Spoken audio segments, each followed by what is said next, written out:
ಸರ್ಕಾರದ ವಿರುದ್ಧ ಬಿಜೆಪಿ ಹಾಗೂ ಜೆಡಿಎಸ್ ಜಂಟಿಯಾಗಿ ಪಾದಯಾತ್ರೆಯನ್ನು ನಡೆಸ್ತಾ ಇದೆ. ಇವತ್ತಂತೂ ಅಕ್ಷರಶಃ ಎಚ್.ಡಿ. ಕುಮಾರಸ್ವಾಮಿ ಅವರು ಕೆಂಡಾಮಂಡಲವಾಗಿದ್ದಾರೆ. ಡಿ.ಕೆ. ಶಿವಕುಮಾರ್ ವಿರುದ್ಧ ಹರಿಹಾಯ್ದಿದ್ದಾರೆ. ಮೈತ್ರಿಯಲ್ಲಿ ಡಿ.ಕೆ.ಶಿ ವಿರುದ್ಧ ಸಿಡಿದೆದ್ದಿದ್ದಾರೆ ಎಚ್.ಡಿ. ಕುಮಾರಸ್ವಾಮಿ. ಕಿಡ್ನಾಪ್ ಮಾಡಿಸಿ ಬೆದರಿಸಿ ಸೈಟ್ ಬರ್ಸ್ಕೊಂಡಿದ್ದೀರಿ, ಅದೇನೋ ಬಿಚ್ಚಿಡ್ತೀನಿ ಅಂದೆಯಲ್ಲಪ್ಪ, ಬಿಚ್ಚು ನೋಡೋಣ ಏನಿದೆ ನಿಮ್ಮ ಬಳಿ, ಬಿಚ್ಚಿ. ನಾನಿರೋದು ಬೀದಿಯಲ್ಲಿ, ನೀನಿರೋದು ಗಾಜಿನ ಮನೆಯಲ್ಲಿ.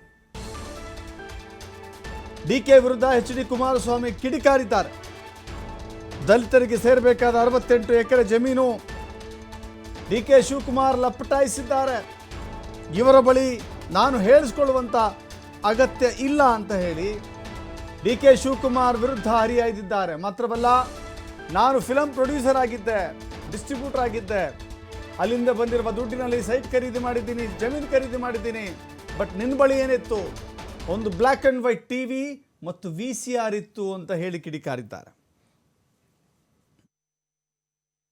ಅವರ ಮಗಳನ್ನ ಕಿಡ್ನಾಪ್ ಮಾಡಿ, ಚಿಕ್ಕ ಮಗನ, ಯಾವೊಬ್ಬ ಮಿಲಿಟರಿನಲ್ಲಿ ಕೆಲಸ ಮಾಡಿದಂತ ರಾಮಸ್ವಾಮಿ, ಮಿಲಿಟರಿಯಿಂದ ಇಲ್ಲಿ ಯಾವುದೋ ಒಂದು 4-5 ಎಕರೆ ಭೂಮಿ ತಗೊಂಡಿದ್ರೆ ಅವರ ಮಗಳನ್ನ ಕಿಡ್ನಾಪ್ ಮಾಡಿ, ಚಿಕ್ಕ ಮಗನ ಕಿಡ್ನಾಪ್ ಮಾಡಿ ಭೂಮಿ 25 ಲಕ್ಷ ಚೆಕ್ ಕೊಟ್ಟು ಡಿಸೈನರ್ ಆಗಿರೋ ಚೆಕ್ ಇವತ್ತು 40 ವರ್ಷ ಆ ಚೆಕ್ ಹಣ ಏನಾದ್ರು ಮತ್ತೆ ದುಡ್ಡು ಕೇಳಲಿಕ್ಕೆ ಮತ್ತೆ ಮಗಳನ್ನ ಕತ್ತರಿಸಾಕ್ಸ್ತೀನಿ ಅಂತ ಹೇಳಿ ಎದುರಿಸಿ ಜೀವನ ಮಾಡ್ಕೊಂಡು ಬಂದಂತ ಶಿವಕುಮಾರ್ ನನ್ನನ್ನ ಪ್ರಶ್ನೆ ಮಾಡ್ತೀರಾ?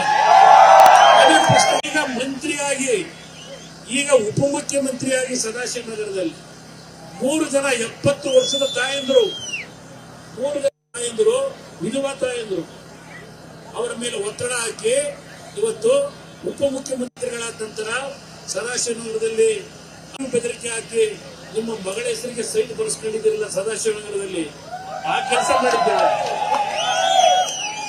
ದಿನಕ್ಕೆ ಬಿಚ್ಚಕ್ಕೇನಿದೆ, ಅದೇನೋ ನೆನೆ ಹೇಳ್ಕೊಂಡಿದ್ದೀರಿ. ವಿಜೇಂದ್ರ ಅವ್ರದ್ದು ನಮ್ಗೆ ಏನೋ ಬಿಡ್ತಾರೆ, ಬಿಚ್ಚಪ್ಪ, ನಾವು ಬೀದಿಲಿ ನಿಗದಿದ್ದೇವೆ, ಅವರಿರೋದು ಗಾಜಿನ ಮನೆ ಒಳಗೆ. ಅವರು ನನ್ನನ್ನು ಪ್ರಶ್ನೆ ಮಾಡ್ತಾರೆ, ಬಗ್ಗೆ ಪ್ರಶ್ನೆ ಮಾಡಿದ್ದಾರೆ.